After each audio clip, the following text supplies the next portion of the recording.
start this party. So good afternoon and welcome to the Tuesday Times Roundtable, where each week we engage in conversation around current issues, trends, and problems that are of interest to you. I am Sherry Beeson, your host and Senior Program Coordinator for the Office of Global Learning Initiatives. With me is Anna Prado, also from the Office of Global Learning, and she'll be helping facilitate today's session, especially monitoring our chat. Behind the scenes, but never far away, is Taylor Sines, our communications guru, who sends you announcements regarding all things global. By the way, we've got some special announcements at the end of today's session. Make sure you stick around for those. And I hope you're watching your inbox for the Global Learning Medallion newsletter. I believe a new issue just came to you this morning.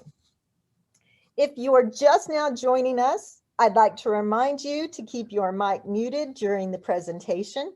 If you feel comfortable doing so, please turn on your camera, especially if you're asking a question, but we do understand if you don't, because we are recording today's session. We want you all to be aware of that. Now it is my pleasure to introduce today's guest speaker, Dorlisa Banbanaste, who is helping us celebrate this International Month of Happiness, and she's going to give us an introduction to mindfulness. Dorlisa is a qualified MBSR teacher and is currently pursuing MBSR certification through the Brown University Center for Mindfulness. She holds a degree in music theory and performance and a master's degree in mental health counseling. Dorley has worked as a therapist with children, teens, and adults struggling with substance abuse and mental health issues since 2007. She values bringing mindfulness to her clinical work and introducing her clients to mindful games and practices. Dorley attended the IJ MBSR program with Valerie York Zimmerman in 2014 and knew that MBSR and formal mindfulness practices would become a major part of her life.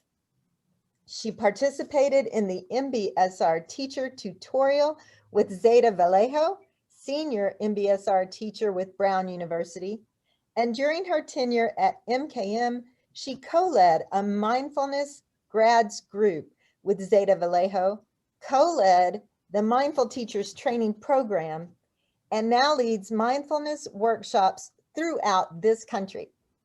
Dorley attends silent mindfulness retreats each year to refresh and deepen her own practice.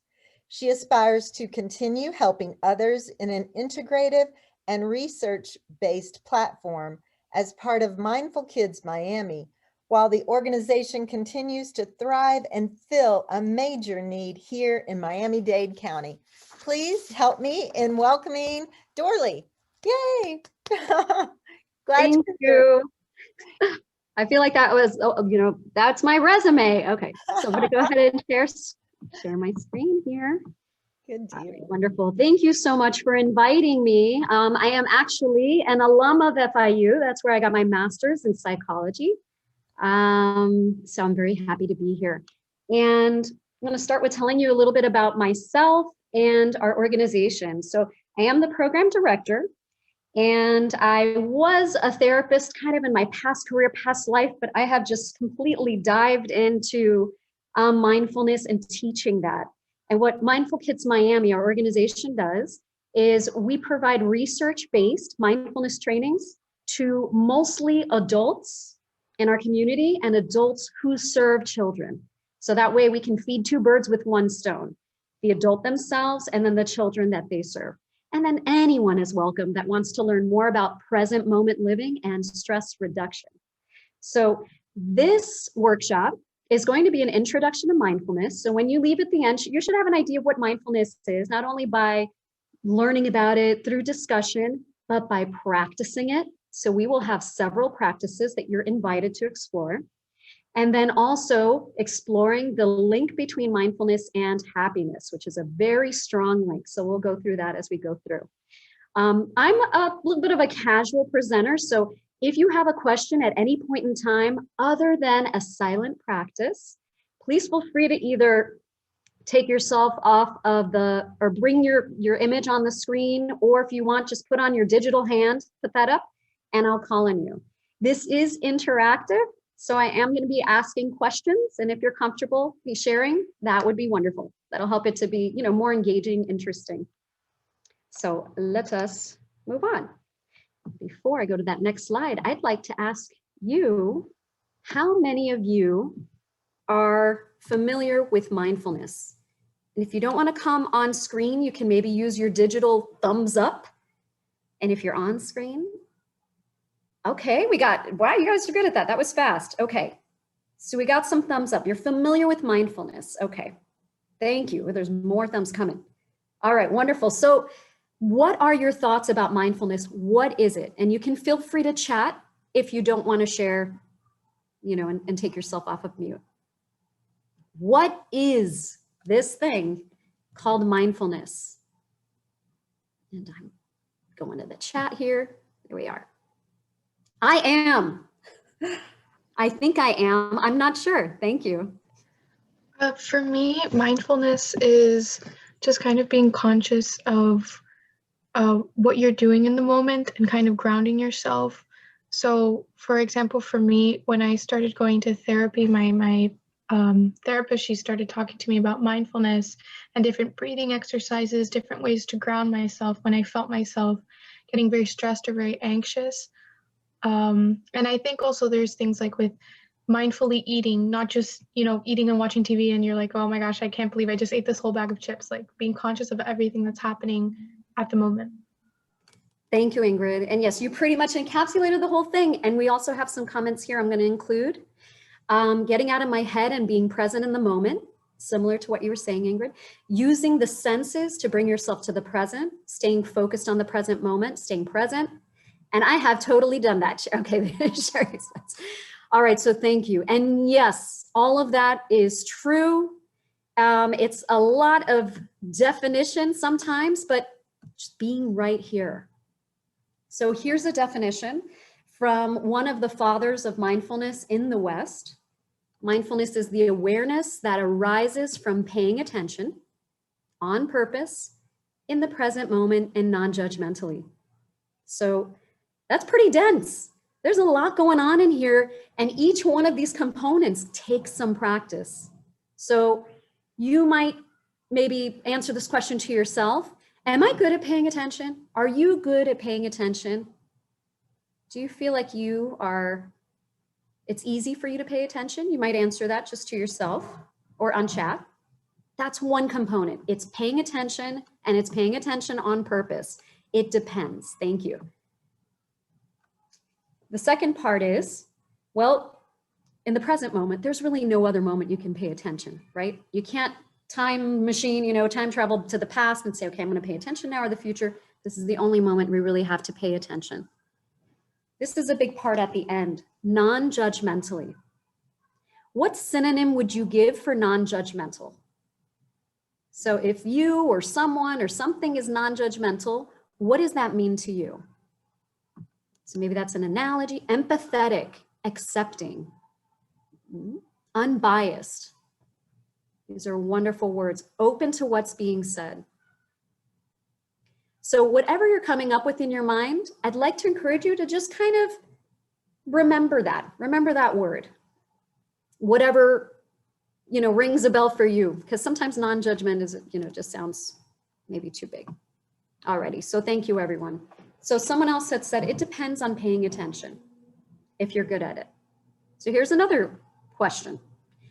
If you are deeply paying attention, when are those moments? When are the moments that you're really present? Are there particular moments that you're more present than other moments? And you can also think of the opposite. When is it that you're really distracted? When is it that the mind is really going into autopilot? Thank you, Scarlett. When I'm doing something I'm passionate about. Or Sherry, I have to tell myself to look at the person and really listen. So eye contact helps. Ingrid, when I'm happy and not stressed, it's easier to be present. Okay. And it's hard for me to focus when I'm overwhelmed in a lecture. DeAndrea, when I am overstimulated, too much going on around me. Easy to be present when on vacation. Okay, so I'm gonna try to summarize these and let me know if I've got it wrong. But it sounds like it's easier to be present when we're doing something we enjoy, AKA passionate, vacation, we're doing something we enjoy, when we're doing something important, or if we feel unsafe. So when I'm overstimulated or too much going on around me, I'm really maybe present, looking around, noticing what's here. And how often do those moments come in our life? When we're really enjoying something, like our favorite movie or talking to our favorite person, or when something's really important. Maybe there's a car accident coming up and you're kind of looking and you're really paying attention. Not all the time, right?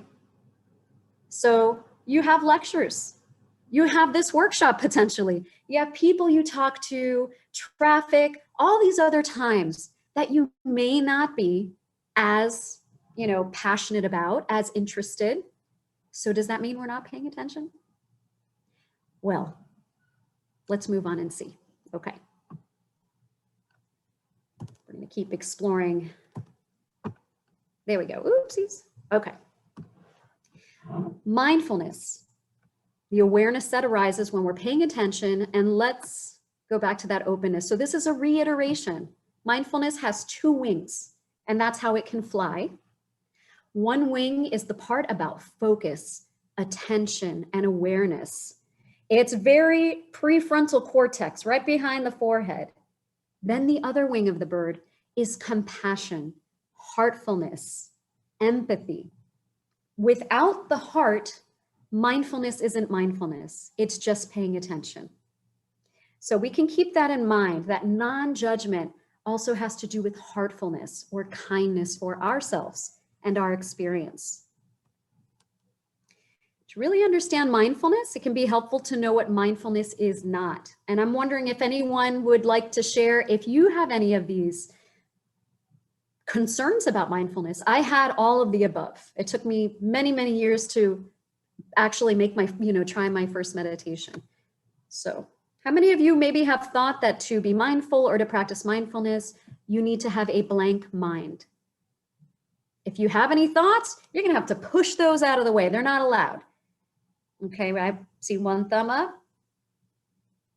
And you could put your thumb up while I'm speaking. Okay. The second one is, mindfulness is religious or for only, thank you, I see some thumbs up, or for only certain types of people. In the past, people know more about it now, but in the past, you may have thought that mindfulness is only for, maybe monks or Buddhists, or, that's in the past, usually. Some people still think that might be the case. It's only for religious groups. And more now, if you see a magazine and it says mindfulness on it, you're going to see an image like this woman right here, something like that. She's serene, she's pleasant looking. She looks like, she's just floating, well, she's floating on a cloud. She's just having this really lovely time. And that's a misconception right there, because if I could see all your faces, I'm sure we all look different. And mindfulness is really, you'd be more of a representative of what a mindfulness practitioner actually looks like. It's all of us. It's LeBron James from previously working with them, on Miami Heat. It's lawyers that are getting together and starting to practice. It's children in school. So mindfulness is not for any one particular person. And it's actually something we all have the ability to do, to be present. Mindfulness is about relaxation or going somewhere else. Well, mindfulness is really about being with what's here, right? If you're relaxed, then your mindfulness practice will be relaxing. If you're stressed, you'll notice stress. If you're angry, you'll notice anger. So it's about noticing whatever's here and not so much about trying to push it away or change it. And that may sound really counterintuitive, but we'll go into that later, why that might be important. Does anyone have any questions or concerns or any other potential misconceptions that you'd like to bring up? And we have some agreement that yes to number one, you know, or I've thought that. Alrighty. Before we go there, let's do a mini practice of mindfulness. So I'm going to kind of sprinkle these in and weave them into the presentation. So I'd like to invite everyone, however you're sitting, is to just make yourself comfortable and also give yourself a posture that supports your being awake.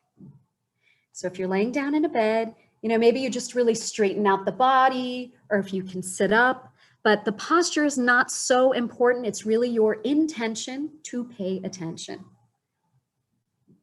So inviting everyone, if you're seated, you can place the feet flat on the floor. Our spine is usually long and upright. That kind of helps us to stay awake. And if you'd like, you can allow the eyes to close, or you can just gaze downward, or, you know, gaze at a tree or out a window. I do recommend you just look away from the computer screen. We're going to begin by just bringing our attention to what we hear.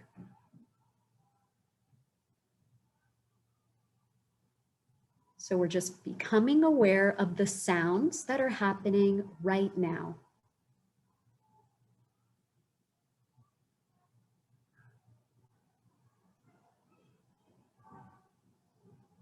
Maybe the sounds are sharp or abrupt. Maybe they're smooth and long, a high pitch, a low pitch. Seeing if you can be curious, open-minded, non-biased. I'm using your words when you hear these sounds.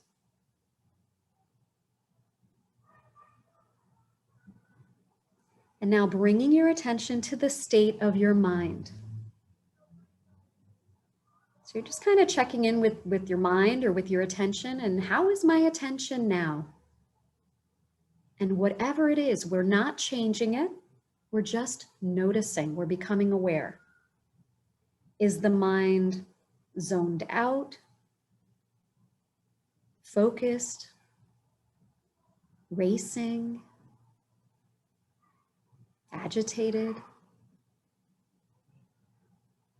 Just noticing with that open-mindedness as best you can, curiosity, bringing the attention to the body, the surface of the skin, and perhaps deeper in, if that's available for you to sense, noticing sensations.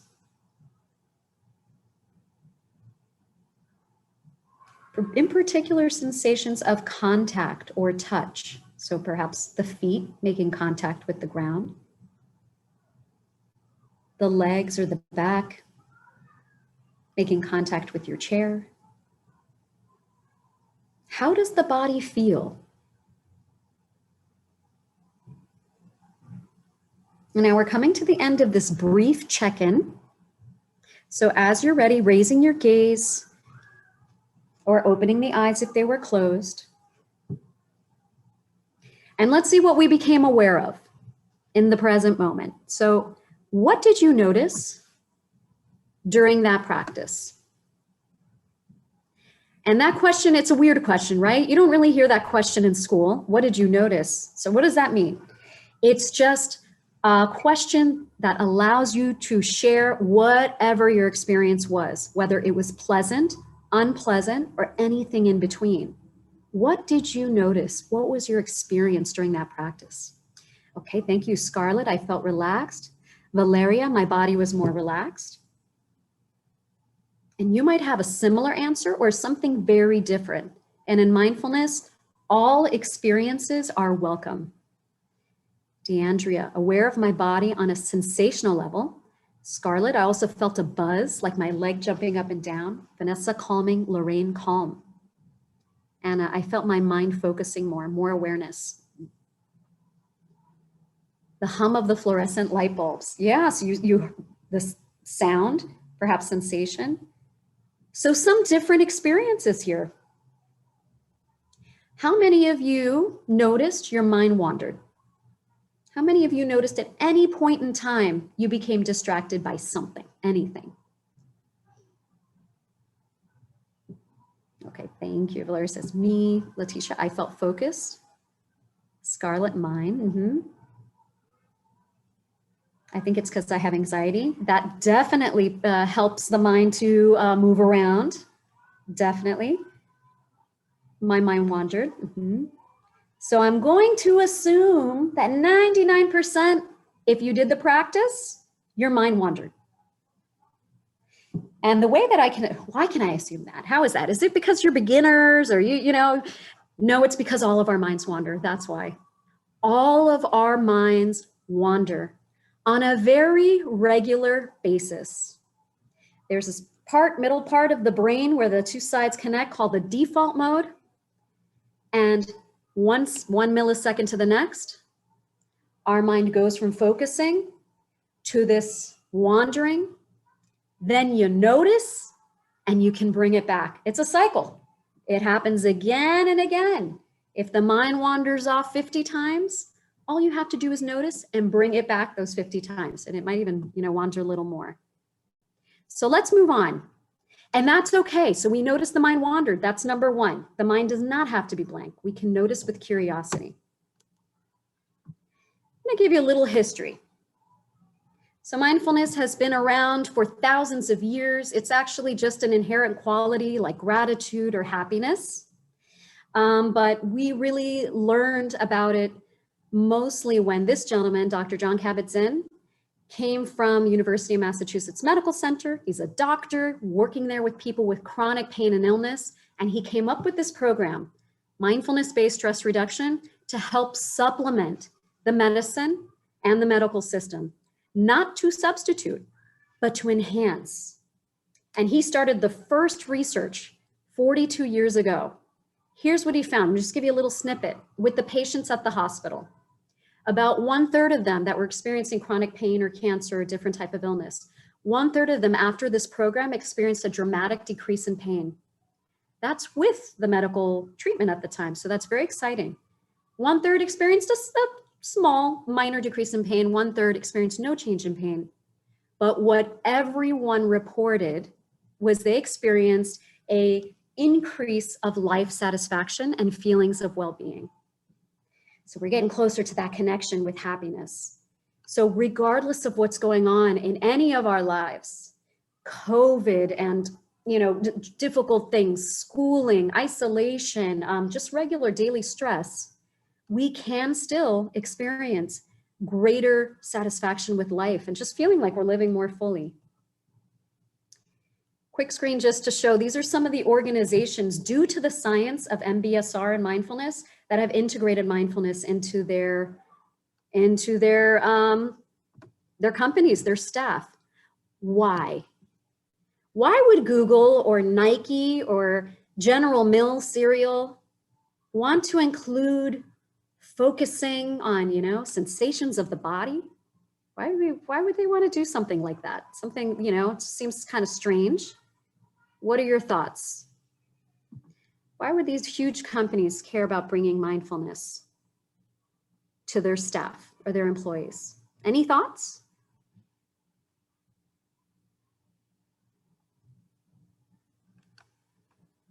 I'll give a moment for silence. Okay. Helps productivity. They would integrate mindfulness because they're in a fast-paced environment. Their employees will work more effectively to be able to persuade them. Thank you for all these insightful answers. Help with workforce morale. So here's what they have been finding. Happier employees equal more productivity and greater profit, right? That's everywhere. If any of you work, if you feel like your boss really appreciates you, if you like your job, if you're, pretty happy to go there and do the work, you feel like you're making a difference, you're probably going to work more efficiently, problem solve more efficiently, call out sick less, right? You're going to be more productive. And the opposite is true. you hate your job, you don't like your boss, the people you work with, you don't feel like you're seen or respected, then that's where, you know, in my past office jobs, that's where people started stealing staplers and Post-its, right? That passive aggressiveness, like, I'm gonna, you know, unhappy employees. Thank you everyone for sharing. So here are some other benefits of mindfulness other than, you know, productivity. And there are so many. There's about 700 research papers written a year, every year on mindfulness and the MBSR, mindfulness-based stress reduction. So if we are noticing our experience with that open-mindedness and bringing our attention back over and over again, we develop muscles of patience, because we're practicing it with this wandering mind that's going to give us a lot of opportunity to practice patience to come back. We also report better focus, attention, creativity, productivity, problem solving. Here's one that has to do with the heart: increased compassion, feelings of connection with others. Heightened body awareness. So we are one of the top countries with body dysmorphia, which is, you know, we see our bodies very differently than actually how it is. We think we're too overweight. We think we're too underweight. Eating disorders. So mindfulness helps us to accept and appreciate our bodies, and also to notice more what's going on with it through sensation. So we can get these warning signs before we hurt ourselves when we're really listening. And last, mindfulness-based stress reduction will help you with stress and anxiety. So practicing this very simple yet not so easy practice, we can develop the gray matter that strengthens all of these factors and so much more. There's actually more here that maybe we'll go into a little bit later if we have time. I'd like to read a brief poem. So if you'd like, you can have your eyes closed or just look off the screen. This is really about that component of mindfulness of non-judgment, or acceptance, or allowing. So this poem is called Allow. There is no controlling life. Try corralling a lightning bolt or containing a tornado. Dam a stream and it will create a new channel. Resist and the tide will sweep you off your feet. Allow, and grace will carry you to higher ground. Only safety lies in letting it all in, the wild and the weak, fear, fantasies, failures, and success. When loss rips the doors off the heart or sadness veils your vision with despair, practice becomes simply bearing the truth. In the choice to let go of your known way of being, the whole world is revealed to your new eyes. Allow. So that is a big component of mindfulness. We practice allowing what is here as it is.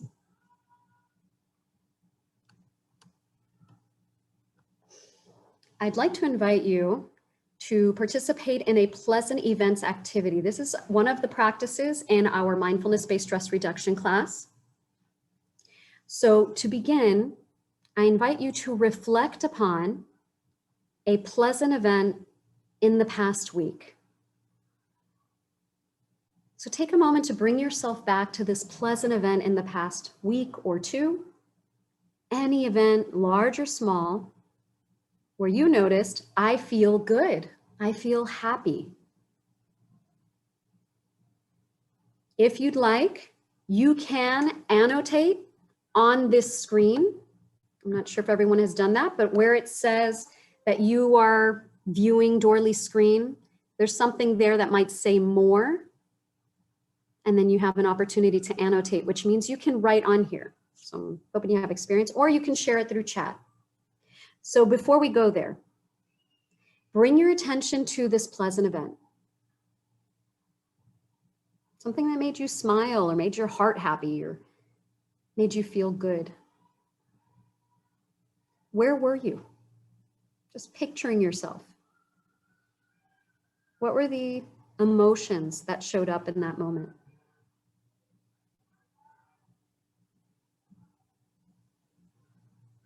What, if any, thoughts could you identify were going on in that moment?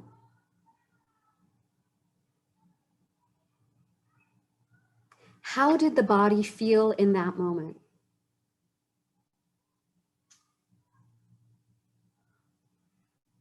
Were there any sensations in regards to this pleasant event?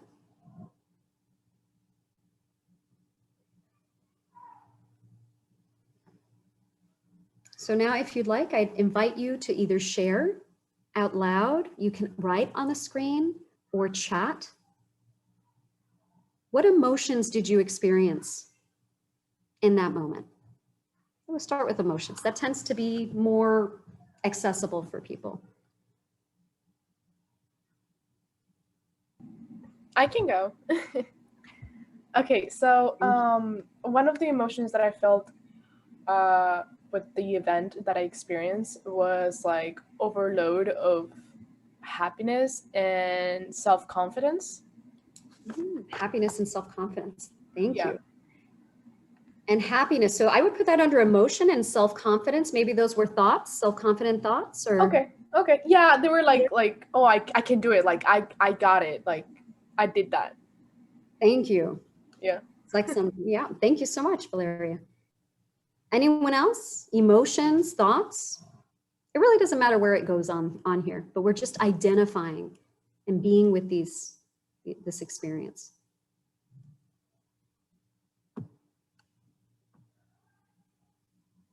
Joy. Proud. You may also consider, was it difficult to come up with a pleasant event? Was it very easy for you? Did you have many to choose from? We can be curious about that too. Comfortable, yet anxious. Release of tension. Accomplishment. What great words to describe. Frustrated, but accomplished. So this is really interesting. Even in the pleasant event, sometimes there might be some unpleasantness there. It's not maybe all completely pleasant. So we're seeing a little bit of that. So thank you for these wonderful answers. I'm wondering, you don't know what each other's pleasant event is. If we had more time, we might explore that. But what might be even more important, you don't know the event, but can you relate to each other's descriptions of the pleasant event? Can you relate to some pleasant events being joyful, feeling accomplished, comfortable, release of tension, accomplishment? Yes, I can relate. So we might have some common humanity here with what makes us happy or what's pleasant for us. How are you feeling right now? What's here right now for you? Curious and engaged. Thank you, Anna. Scarlett, relatable. How about emotions? What emotions are here right now? If any.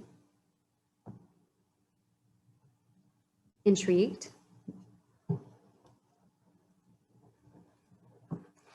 How many of you, happiness. I think thinking and talking about what makes me happy makes me smile. No emotions, just here and absorbing. Thank you, DeAndrea. And there is no right answer. That's one of the most beautiful things about mindfulness is everything is we're allowing. We're allowing, just like in the poem, what's here. My emotions feel neutral, but willing to strive for better. So there's some curiosity here. There's some openness here. There's some happiness here. And one of the effects of thinking of a pleasant event may be actually experiencing a pleasant event again. Here's the other side of that. If we were to sit through an unpleasant event, talk about it, unpack it, which we're not going to do. But if we were to do that, some of us would feel some of the unpleasantness from that previous event, right? Even though it's not happening now, you're in the safety of wherever you are, and bringing that memory to mind may create some reactions in the body, the mind and the emotions, right? So our mind has a lot to do with our experiences of happiness and or unhappiness. So let's go to this component of a healthy and happy mind. So researchers have been researching happiness for a few decades. There's no measurement for happiness, unfortunately. There's not a thermometer, to say you are happy. So what they do is they take self-reporting. People are really good at being able to tell when they're happy or not. So here's what they have found. Number one, awareness. Does that sound familiar? So awareness is mindfulness with heart. So number one, awareness, being present to what's here, allows us to have more happy and positive moments. The second is insight. So that's knowing that you're having a good moment. That's knowing that you are having a pleasant event and you can speak to that. These are the beautiful things that make us Homo sapiens, the wisdom or the knowing. And next, connection. That's the heart. This feeling of connectedness, either with ourselves or others, the feelings of gratitude, kindness, love, and lastly, purpose. If we feel like we have some purpose in our life is going in some type of direction that we're happy with, that helps us with our level of happiness. These four things, luckily, we're all born with a different amount of awareness, insight, connection, purpose. We are all born with different levels of happiness, right? So I don't know if you know that to be true, but half of happiness is actually dependent on genetics. Now the other half, we can do something about. So you probably met someone who just seems really happy being unhappy. And then you probably met some people that are so happy that you're like, okay, maybe I need a little break. So there's this whole spectrum. Some of that is just how they're kind of, born, their genetics. And some of that is what we practice. So just like a mindfulness practice, we can strengthen these qualities and raise our happiness level, because we all have a level that we're in between. If it's like 1 to 10, some of us are in between 4 and 7, some of us are in between 6 and 8, and we tend to go up and down within that level. But we can increase the base level by practicing these things: awareness, insight, connection, and purpose. Awareness, we've already practiced. We practiced a little bit of awareness of sounds, of our body, of our mind. You practice insight. I'm sorry, I'm going to move through there.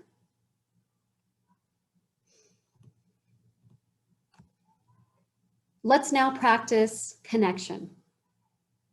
So I would like to invite everyone, again, to just bring yourself into a comfortable posture, lying down, seated, standing, whatever is more comfortable for you.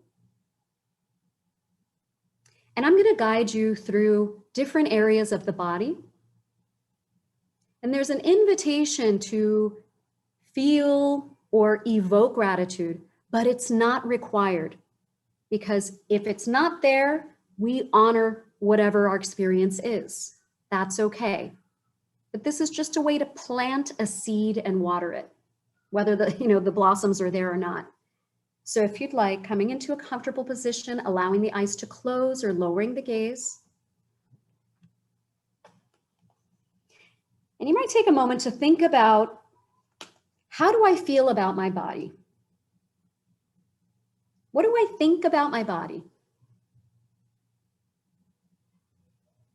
What are the sensations of my body? Generally pleasant, unpleasant, something in between. Maybe you don't even think about it, so it's neutral.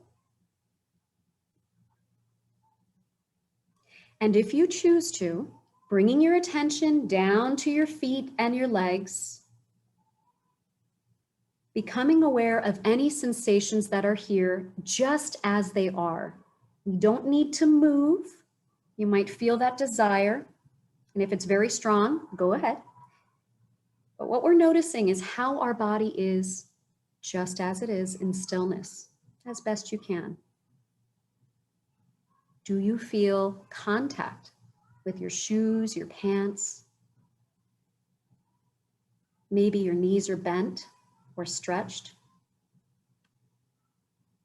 Do the legs feel heavy or energetic? Remember, there's no right or wrong. Your experience is just what you're becoming aware of. And now perhaps bringing to mind what this part of the body does for you on a regular basis.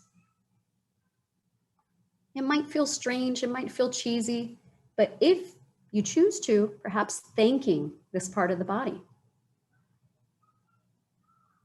Maybe quietly, silently, you might think, these legs, these feet, they help me stand, walk, dance, reach high things on my tippy toes, bend down to hug my loved one, niece, nephew, pet.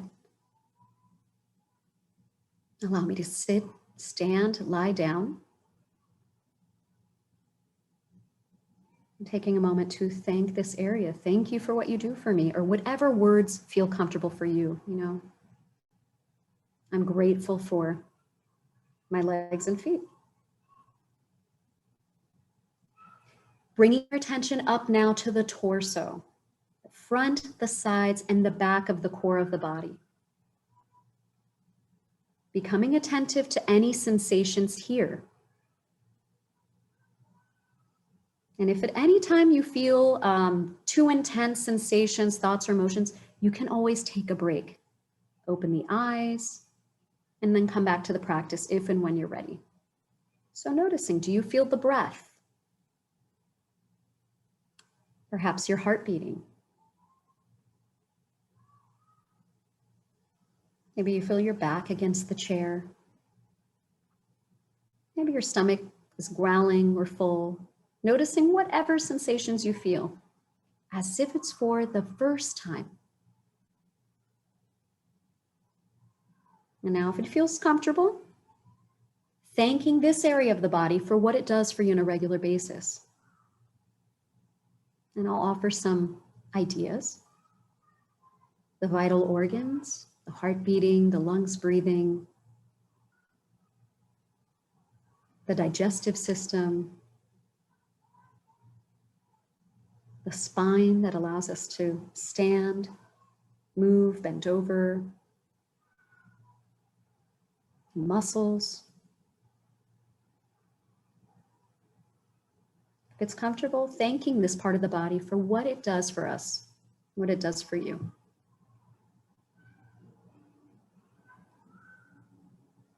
Bringing the attention now to the shoulders and the arms and the hands.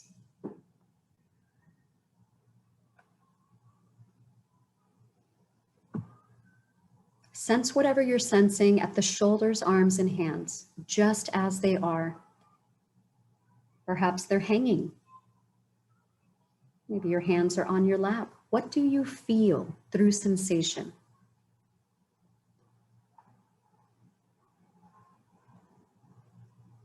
And now if you'd like, consider all the things this area of the body does for you. Holding, hugging, writing, typing, expressing ourselves, eating.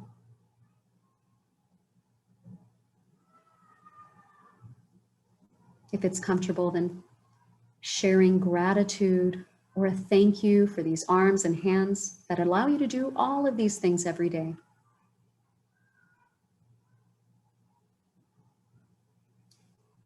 And being curious to whatever emotions, thoughts come up. Whatever shows up is okay. There might be resistance, boredom, judgment. Knowing if gratitude is not here, that's okay. We can notice what is here. Moving the attention now to the neck and the head and the face. Becoming curious about the sensations you can feel here at the neck and the head. What do you feel? Are the muscles tight at the face, the jaw, the forehead? Perhaps they're at ease. Maybe you feel the breath coming in and out through the nose. Sensations inside the mouth, the teeth, the tongue. Curious, open, accepting as best we can whatever sensations are here. And then if you'd like, giving thanks for what this area of the body does.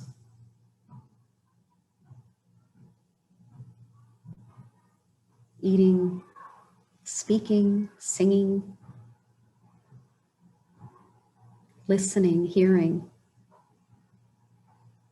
seeing, smelling, tasting. The brain. If it feels comfortable enough, thanking the abilities that you have in this part of the body. Notice if the mind wanders off, that's okay. Just bringing the attention right back to this part of the body. And now expanding your attention to include the entire body from head to toe, front, back, side to side. If it's comfortable, perhaps thanking yourself for taking this time to be with your body as it is and to be with yourself just as you are. We're coming to the end of this practice. So I'd like to invite you to raise your gaze, open your eyes, bring your attention to our group.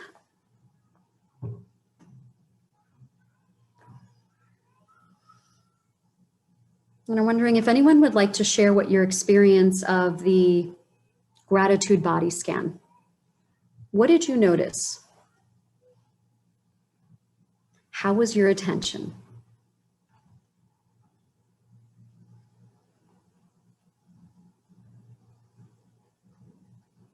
It felt good. Mm-hmm. Does that mean, is that emotionally, physically? Okay, more centered now. Mm-hmm. And all answers are welcome. I think I saw, that went pretty fast. My body thanked me for taking the moment to appreciate it. I felt gratitude. Mm-hmm. And know that if you didn't experience gratitude again, that's okay. So when we're learning something, so gratitude is something we all inherently have, just like the ability to be present and focused. But we can also strengthen abilities. And this is one of the practices that can help to strengthen that. There are many others that can strengthen gratitude. Gratitude journaling, gratitude letters, sharing just kind words with someone. So doing it for ourselves is wonderful. And then when we share it with someone else, that increases our gratitude and our happiness scale, and it also impacts the other person. So I'd like to encourage everyone. There's someone that you can reach out to just say thank you. Notice how that makes you feel. Valeria, I think at first I was ungrateful. Thank you for telling me to be grateful. Thank you. And I'm kind of summarizing. I feel more connected and grateful for my body. I felt good mentally and physically. I think it was because I was focused and it was guided. Definitely. In the beginning of these practices, guidance is very highly encouraged. And I'll go into that a little bit when we're heading towards the end. So there are some hormones or neurotransmitters that are associated with happiness and feeling good. Wonder if anyone knows them. There is dopamine, there's oxytocin, and there's serotonin.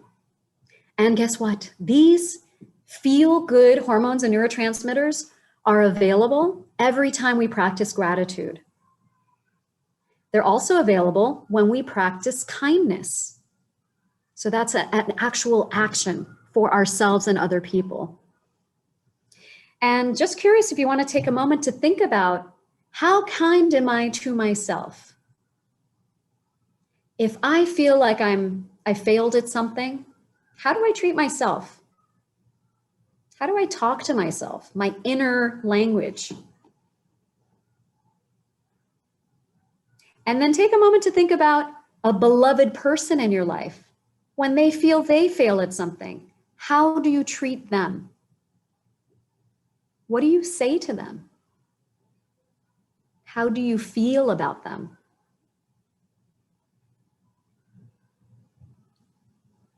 And thank you for this feedback. A lot of us will notice, maybe not all, that we tend to be kinder to others than we are to ourselves. And we can strengthen this kindness. We actually sometimes have this negative self-talk for ourselves that we wouldn't let anyone else talk to us in that way. And that's one of the components of mindfulness, is to become aware of what's here, allow it, so that we can then make a more healthful decision. You know, do I want to listen to this thought that's saying, you can't do this, you're never going to be able to? Do I want to listen to that? So these components, the negative self-talk, they're probably always going to be here to some degree, especially if you have some anxiety or depression. But what changes with mindfulness is our relationship. Am I going to listen to this? Am I going to drown in this? Am I going to act on this? So we may have the thought and we can say, oh, okay, this is what's here, but I know that's not what, what's really going on now. So I choose to do this. So it's another invitation. Give me one moment. I'm sorry. I just need to check on my, my PowerPoint here. Okay. So going back to the 4 components of happiness, we practiced awareness and insight, because that's mindfulness. That's awareness, knowing what's here, and being with that with an openness is the connection part, is compassion, is loving kindness. And how does the purpose fit in there is that when we practice accepting ourselves as we are, we then can see more clearly what is really important to us in our lives. And then we can act towards that. So if we all were to take a moment to think about what is really important to me, what do I feel is meaningful in my life? Maybe they're qualities, maybe they're particular actions. And asking you now, what is really important to you? What is really meaningful in your life? And I'm wondering, Sherry, if I can do a breakout room, or if you could do a breakout room, or is that not a good idea? I think we can. We're close on time. It's already 12:25. Oh yeah, 1:25. Okay, over here. Okay, 1:25. Yes. Okay. So take a moment to reflect on, because some of us don't know what our purpose is, right? We're figuring that out. Or maybe you have an idea and that's what you're studying in school. Taking a moment to, what is really meaningful for me? Connection, kindness, helping others, problem solving, moving forward in my career and education. Yes. That could also be said as, what is success for me? Happiness, financial stability. There's no right or wrong. When we pause and we learn more about ourselves, what's here? What's helpful for me? What's not helpful for me? We can then choose to make more actions towards that purpose. And then that just strengthens our purpose. Oh, maybe I'm going to take this class, or maybe I'm going to pause and do this, or practice more kindness because that's what's important to me. So you don't need to know what your purpose is right now. Some of us, we're still trying to figure it out, many decades. But if you could maybe just pause throughout the day, bring your attention to what's here as it is, we will slowly begin to become more clear about what we're seeing and what we're experiencing and what we naturally want. So I'm going to read some of these. Helping others and volunteering. Success is creating positive impact on my community for me. Thank you. So with all of these wonderful answers, it's hopeful. I feel happy, hopeful that you're going out into the world and sharing some of these wonderful purposes. So because I'm running out of time, so I'm going to try to wrap this up and then see if you have any questions, concerns, or comments. And remember, all is welcome. So mindfulness is a component that is necessary for happiness. We might not know what mindfulness is or how to describe it, or, but if we are present and aware, we then will notice more moments of happiness. We won't miss it because we're thinking about the past or the future. We'll be more present and open. Also, the more we practice being with things as they are, difficulties, stress, it tends to help lower depression, anxiety. Difficulties become more manageable. They don't disappear. We'll always have difficulty and stress, but the way that we manage it will be more easeful, which also will bring us more happiness, right? The greater kindness, the greater gratitude is experienced, the more we're present. And also it just tends to be a heartful practice. So we tend to open up our hearts and our minds more when we practice mindfulness. So just a reminder that it's not really what you're born with or your natural talents, it's what you feed. And there's that Cherokee story that I'm going to be ending on in regards to an old Cherokee grandfather talking to his grandson, saying, "Grandson, have I ever told you the story about the two wolves?" He says, "No, tell me, grandfather." "There are two wolves that are fighting within all of us. One wolf is greed, anger, jealousy. It is hatefulness. It is judgment. The other wolf is love, acceptance, compassion, empathy, generosity." And the little boy says, "Well, if these two wolves are fighting within every one of us, who wins?" And the grandfather says, "Grandson, it's the wolf that you feed." So knowing wherever you put your intention is where your energy can go and where your efforts can strengthen. So I'm going to go ahead and wrap it up here. Ask anyone if you have any questions, comments. And we do have multiple programs beginning in the spring. Actually, the mindfulness-based cognitive therapy is used in Europe more than antidepressants for depression and to increase happiness. Thank you so much, everyone, for your sharing. Even though I couldn't see you all, I could feel you. This has been amazing, Dorley. I think we all needed it right here, right now, at this time. So